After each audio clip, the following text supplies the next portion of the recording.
是一个全世界旅客都很喜欢的国家，消费很便宜，人民很热情，非常好玩，美女多，帅哥多，有它特殊的文化。当你在计划泰国行的时候呢，出现在你脑海的第一个城市，我想大概是 Bangkok 曼谷吧。没错，曼谷是一个很受游客喜爱的城市。那泰国的北部呢？泰国北部的边境的地区呢，接邻的另外一个国家叫做什么？缅甸。到泰国的北部，你可以做一件事情，什么事？左踏泰国，右踩缅甸。泰国的北部常简称叫做泰北。哇，泰国北部的历史啊，很丰富。国家公园，如果你热爱自然，那么泰北将是你最理想的选择。孤军，亚细亚的孤儿，金三角。泰国北部，泰国的第二大城清迈，地处海拔305公尺高的这个山谷里面哇，四面环山，总面积呢共有2万多平方公里也是邓丽君最喜爱的城市之一。平均的气温为摄氏25度，有别于泰国南部的什么炎热那清迈也是泰国史上第一个独立的国家。今天就带大家深入泰缅边境的秘境，边疆的交界，金三角、缅甸的大其力，还有山区部落少数民族的特异生活文化，一起来看看我在泰缅边境上的旅游吧。全世界大概有2000多个民族，在这众多的民族当中不乏有一些呢有趣的民俗，但在我们外人看起来比较残忍的民俗。今天我们要介绍的五族部落少数民族在泰北这个地方住了5个族群都是少数民族。而泰北地区的族群组成复杂，分布多种的少数民族，来源或可以分成了原住民或外来移民进入五族部落有规划观光客的参访动线那首先经过一条很长的商店街，专门规划长颈族来招揽生意。越往里走，可以看到更多的长颈族的女性顾着自己的摊位，兜售各式各样精致的手工艺品和美丽的布料。我们先来看看阿卡族，这是清迈少数民族。阿卡族自缅甸、辽国和中国等地移居而来，他们总是笑脸迎人不过偶尔吹气总是吓坏了许多人阿卡族人认为将牙齿涂黑是一种美的象征，他们将槟榔上的这个材料涂在牙齿上，一方面装饰，一方面又有刷牙的功效。现在阿卡族的老人们依然保持一口健康的黑牙，牙齿愈黑愈水牙齿越黑的女生越正点，只能说情人眼里真的出西施掉的那个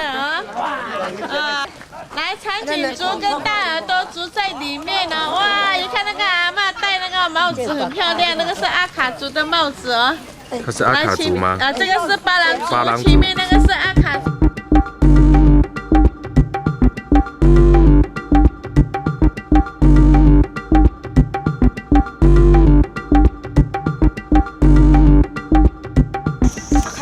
你牙齿好漂亮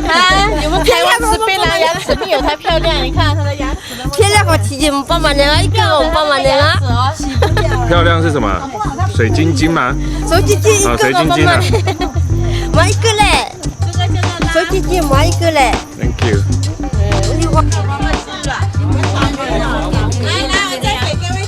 来自泰北神秘的长颈族，他们并不是泰国的原住民，而是50年前从缅甸过来的难民。本来呢就住在缅甸跟泰国接壤的山区中。目前泰国没有长颈族移民人数的官方记录但是学者估计长颈族人数最多共约大概600人。那泰国当局呢不承认这些长颈族移民是难民，而大多数的长颈族呢无法在泰国合法的工作，也不能搬到泰国其他地方居住。不过呢，长颈族的妇女呢，脖子上这个层层加高的这个铜圈啊，吸引了无数的游客的目光。那观光人潮呢，为了这个长颈族就带来了主要的收入啊。但不知道是什么原因，也不知道从何时开始，他们就觉得脖子越长的女人越美丽，所以女孩啊，为了美貌，强忍痛苦折磨，从5岁就开始啊，就在脖子、双手、小腿套上铜圈，且每2年呢，要更换上另一条更长的铜圈，并且呢，增加这个圈数，一直到了25岁啊，他才停止。而这样重达5公斤的颈圈铜环啊，到死之前都不能取下哦。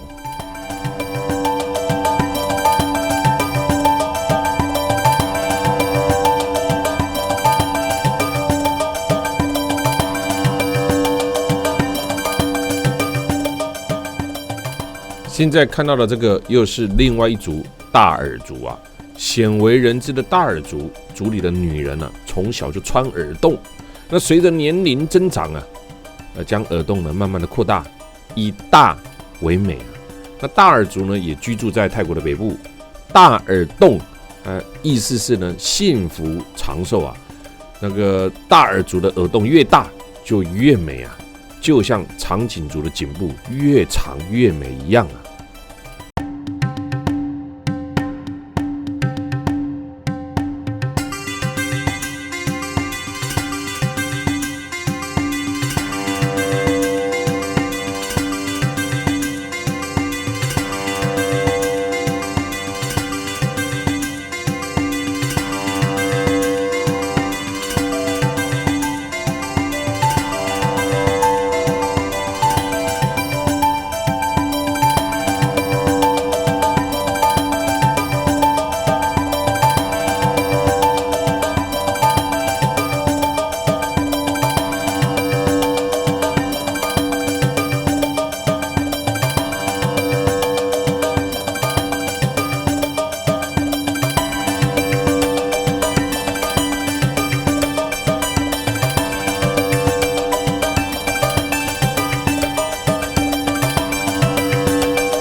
泰北神秘的长颈族的场景啊，跟中国清朝的裹小脚好像一样啊，都是反自然的行为啊。虽然很不人道啊，但我们也只能尊重他们的文化习俗。泰北的长颈族呢，始终维持这样子的传统，辛苦的这些长颈族人啊，以成年的长颈族的铜环，大约重达5公斤。那你想想看呢，每天都要带着5公斤重铜环在身上，你想必会很不舒服啊！那为了清洗这个铜圈啊，长颈族的女人啊，她会用这个稻草从铜环的空隙处呢塞进去，那再从另外一头呢拉出来，去摩擦，去去掉铜圈上的污垢啊！如果条件好点的场景啊的女生呢，会选择用布条。那传说一生中，长颈族的铜环只能摘下来3次，分别为结婚、生子、死亡，就像套在身上的枷锁一般呢。并不是你想拿下来就能拿下来。那许多人不禁提出质疑啊：长颈族的脖子真的有比一般人长吗？曾有这个外科医生透过 X 光照片指出呢，长颈族的脖子其实和一般人是一样的，都只有7节的颈椎啊。之所以会看起来比较长，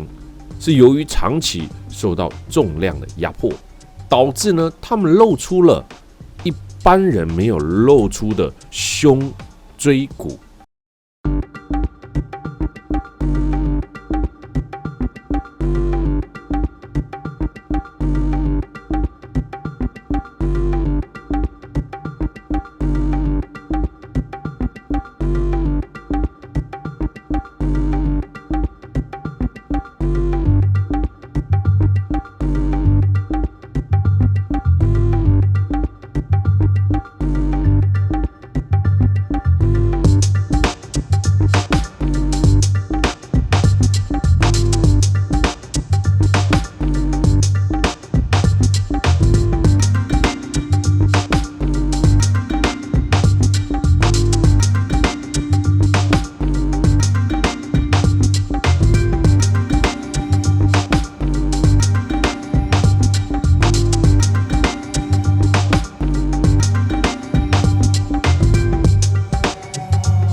像台北的阿卡族，目前人口呢有33500人，占泰国山地部落族人口的6%。那与中国云南的哈尼族为同一个民族。阿卡族住在海拔3000到4000公尺的高山上，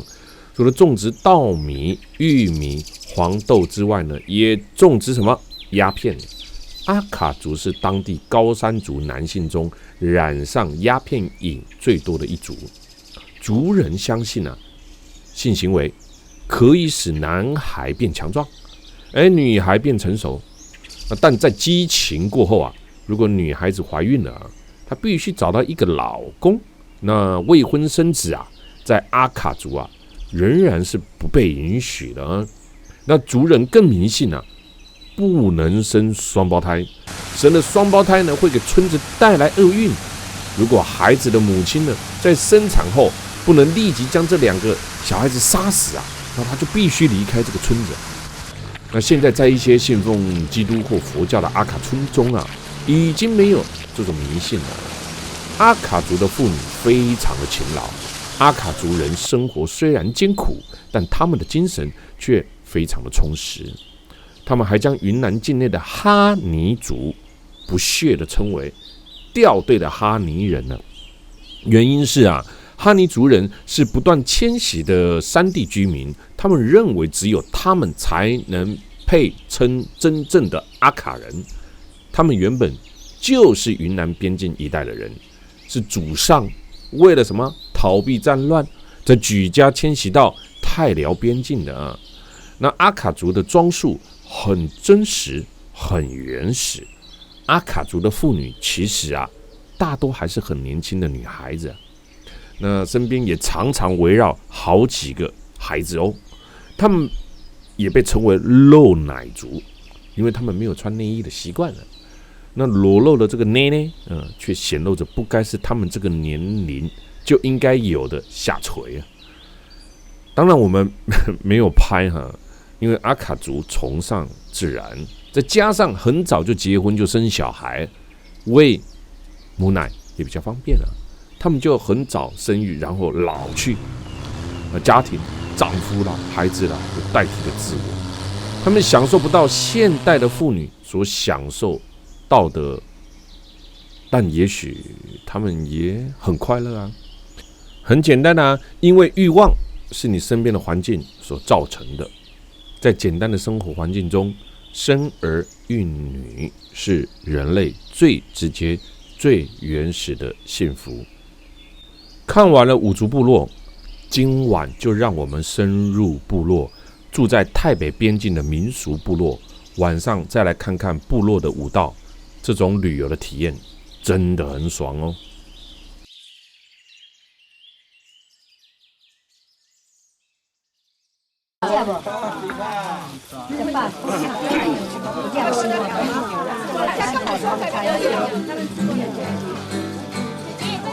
动作不要很大他都这样跳了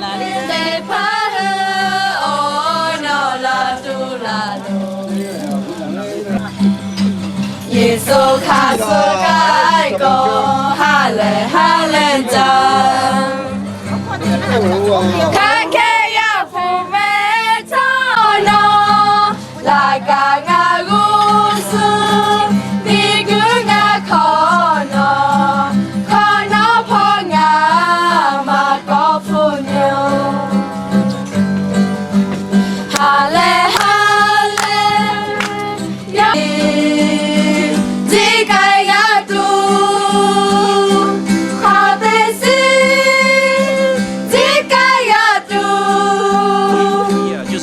就是赶快嫁了，或者要么就是来帮助家里。所以说从这里。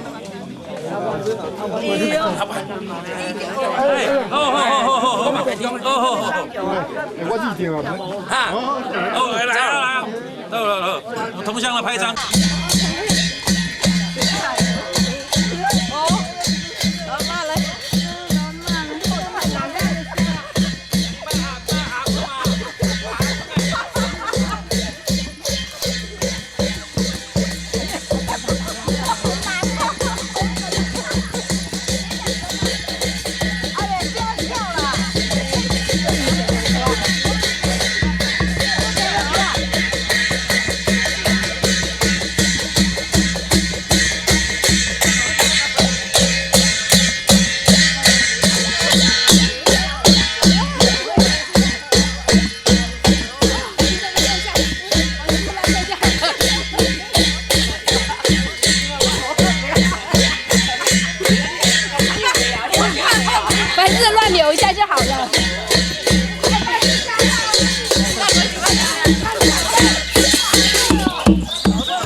车子行经呢，这一路上你就可以看得到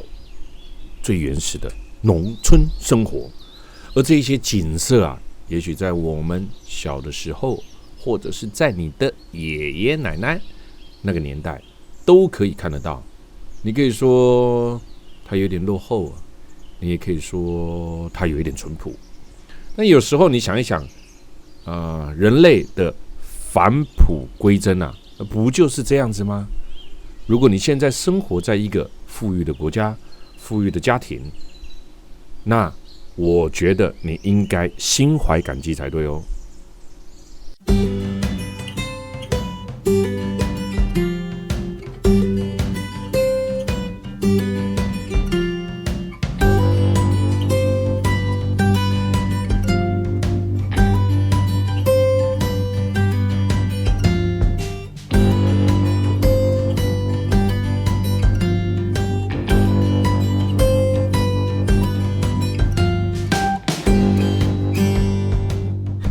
前往泰国最北的重镇美赛，这里与缅甸隔桥相邻，是泰国最北部的城镇，与缅甸的大其力镇仅隔一条美赛河，双方的民众均以此桥横跨互通往来。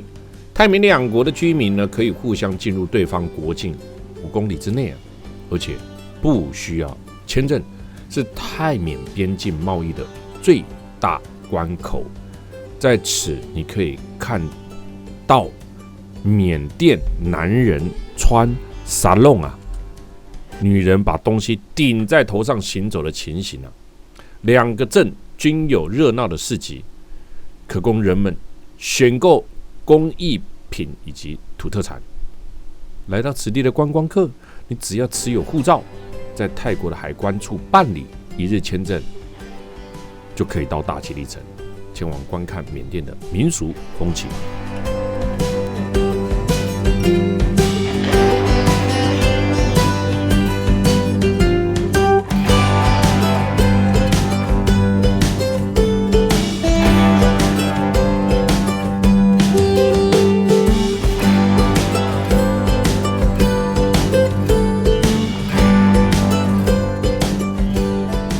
泰国、缅甸两国边境国度的人民因为贸易而彼此往来，让两边的美赛以及大其力两城很热闹。泰国与缅甸间的边境长有1800公里热闹的市集就带来了各式各样的商人，让这里变成了在大城以外最热闹的边境城市。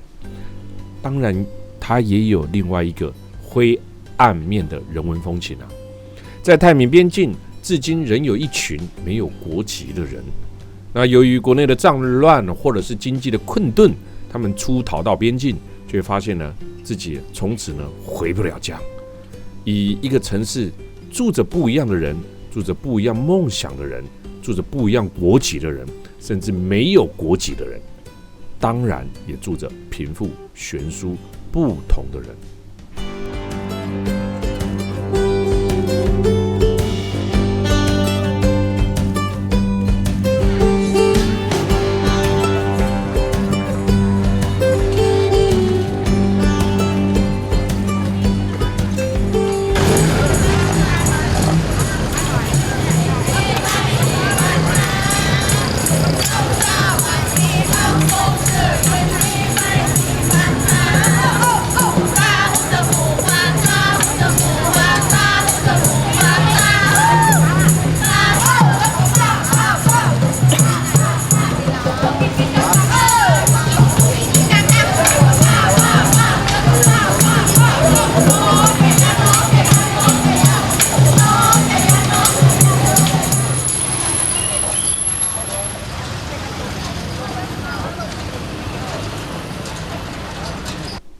办了1日签证，这条桥过去，前面就是缅甸啦。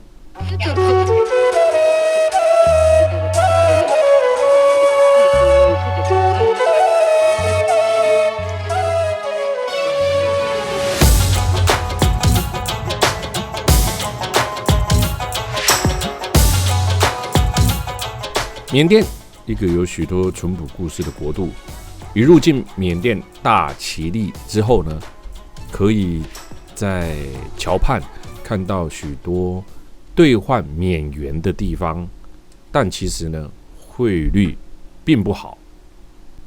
但我觉得根本没有关系啊，因为缅甸的钱也不是国际货币啊，你想换也换不到。很多人可能就会觉得，我要是换了钱，如果没有花到，那该怎么办？其实哪有关系？你有换当地的货币，临时需要买东西的时候，你就有钱呢，不用换多啊，用不完拿回家当纪念嘛。我们到泰缅边境，缅甸的边境旅游，所以我们就搭嘟嘟车来感受一下缅甸吧。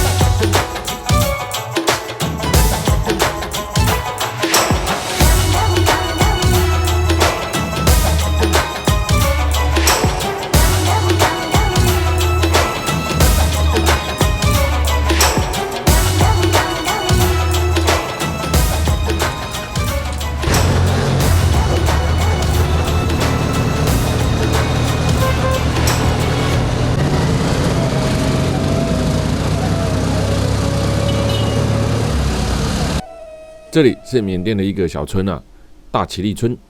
从泰国走20公尺就可以到了啊。桥的一边插着泰国国旗，桥的另外一边呢插着缅甸国旗啊。大其力是缅甸东部的一个边境城市，也是大其力区的行政中心。玉佛寺里面呢有一面佛像啊，不管你站在哪一个角度看它，总是可以发现他的眼神总是看着你的，代表人在做，天在看哦。现在我们就走进来玉佛寺里面看看哦，白玉佛寺。也可以说是缅甸的 SK2。缅甸人一生下来，在坐月子的时候，妈妈就会磨这个东西，这个一颗树皮叫做塞纳卡，只有缅甸国家有，其他国家没有。除了这个树皮之外呢，还有那个黄姜磨一磨，擦给小孩子。真正要磨这个东西，要磨出妈妈的味道来，是要挤奶水，放奶水。因为我这个已经变成乳酪了，挤不出来，但是我加的是水啊。到了缅甸，到处都爱腾架卡啊，很多时候不能穿鞋，也不能穿袜子啊，否则就会犯了当地宗教风俗的大忌啊。对佛祖不敬，这个规矩就是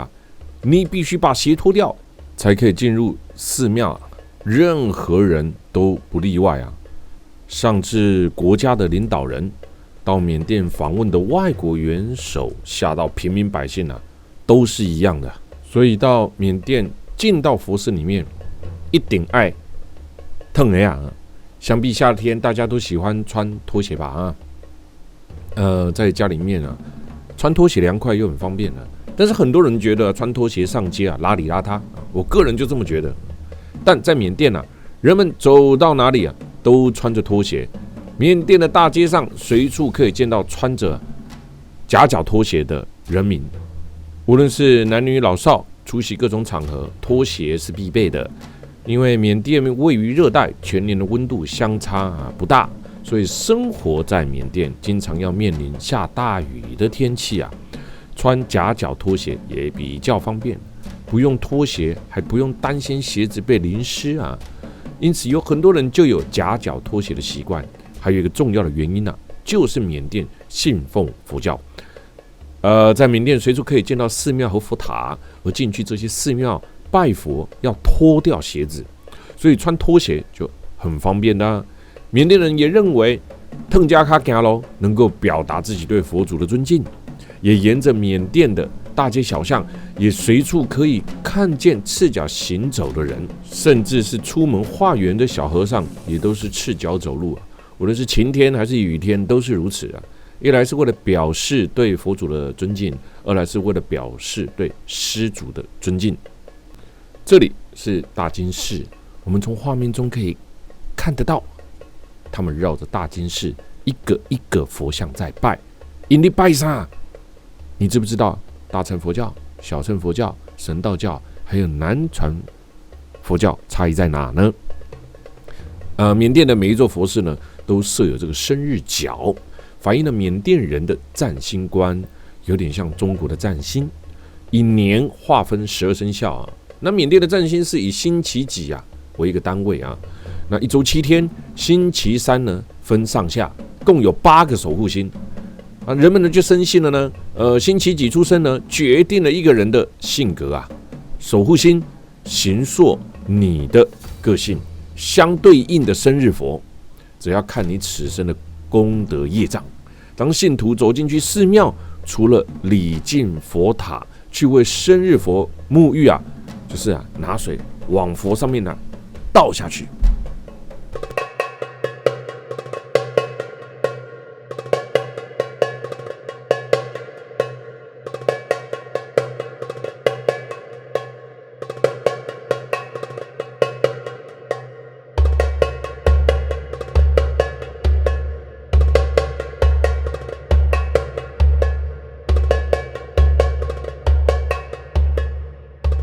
缅甸的历史比泰国长，俗话说远亲不如近邻，但是近邻有时候也会产生一些矛盾。国家之间的关系嘛是相港哈，世界上有一些邻国因为在领土啦、资源等方面的矛盾，会发生战争啊。那盘点世界上邻国之间的战争啊，大多数战争啊在几年之内就会分出了个胜负啊，但有一些战争啊持续时间长的可怕，其中最著名的当属英法100年战争，在这些涉及到几代人、长达几十年甚至几百年战争中产生的所谓的世仇国家。离开了大金寺之后，我们到了另外一个风貌完全不同的地区——百夷族村，又称为傣族村啊。祖先来自中国云南，说是村落啊，就只是经过走廊，短短的10分钟，看到了和我们截然不同的生活环境与方式。那妈妈呢，就坐在这个昏暗的楼梯下方轻轻推着婴儿的摇篮，看到了从水井打水的妇女站在马路边洗澡的小孩，都是我们不太容易在台湾看到的生活形态。这种景象在台湾1950年代左右，这是很常见的。你知道吗？我在世界各国旅游，如果看到这样的景象，我都会想用影片来告诉大家，其实如果你现在的生活很幸福，应该要懂得知足。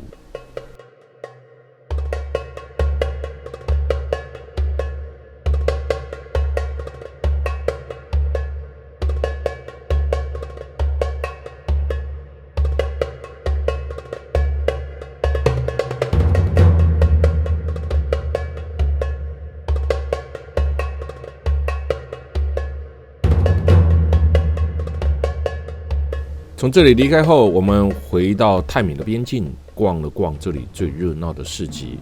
不过市集里的东西呢，多半是中国进口来的一些便宜生活用品啦，以及仿冒品啊。这里是和美赛隔着一条小河的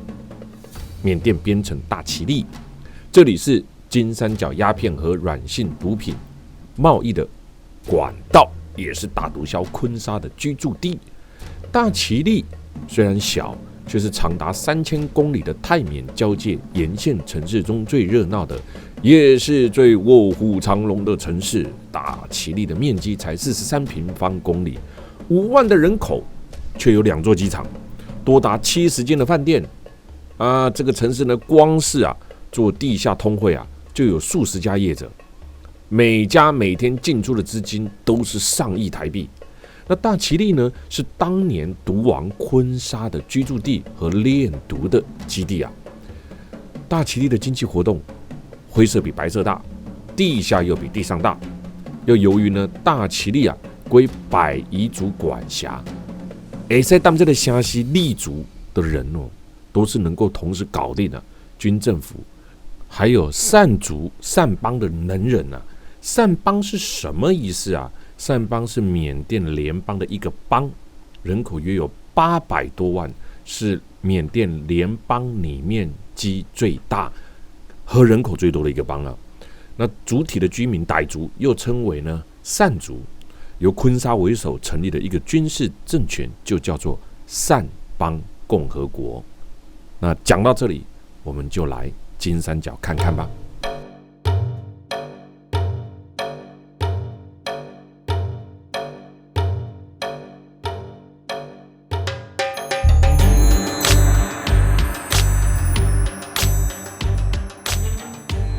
金三角 Golden Triangle 是指位于东南亚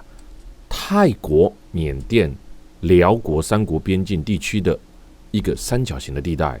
因为这个地区长期盛产罂粟等毒品，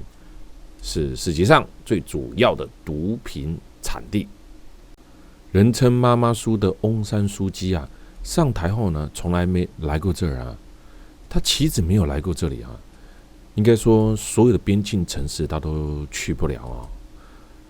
除了呢仰光几个大城缅甸最主要的就是像大其力金三角这种边境城市他没有理由不去视察他想去，但军方不准他去很多人说翁山号令不出奈比多和仰光翁山苏姬确实除了教育、外交、能源、电力之外，其余的如国防、内政、边境事务全部在他的管辖控制之下。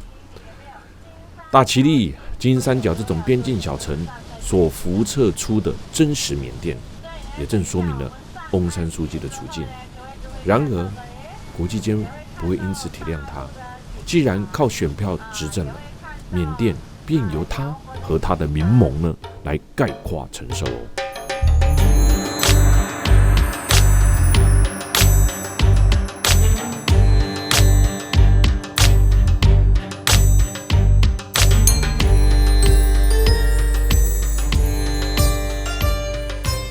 传统意义上的金三角呢，就位于东南亚的缅甸、泰国、辽国三国的交界处，现在已经逐渐演变成包括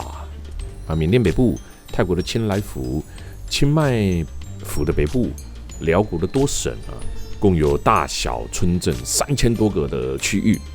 金三角湄公河，辽国岛呢在泰缅辽三国中，辽国属于最贫穷的国家了那辽国呢，也因为地处中南半岛的中央，是唯一的内陆国。我们在金三角这个三国边境旅游呢，我们就踏上了辽国的土地上，这里是辽国的边境土地。事实上中国在辽国的影响力日益壮大，最明显的迹象呢，莫过于金三角。不同的投资人呢，在远离国界之外呢，开辟出小中国金三角经济特区在湄公河岸占地103平方公里与泰国、缅甸隔河相望。虽然属于辽国的领土却以99年为期租给了中国，区内呢就享有免税优惠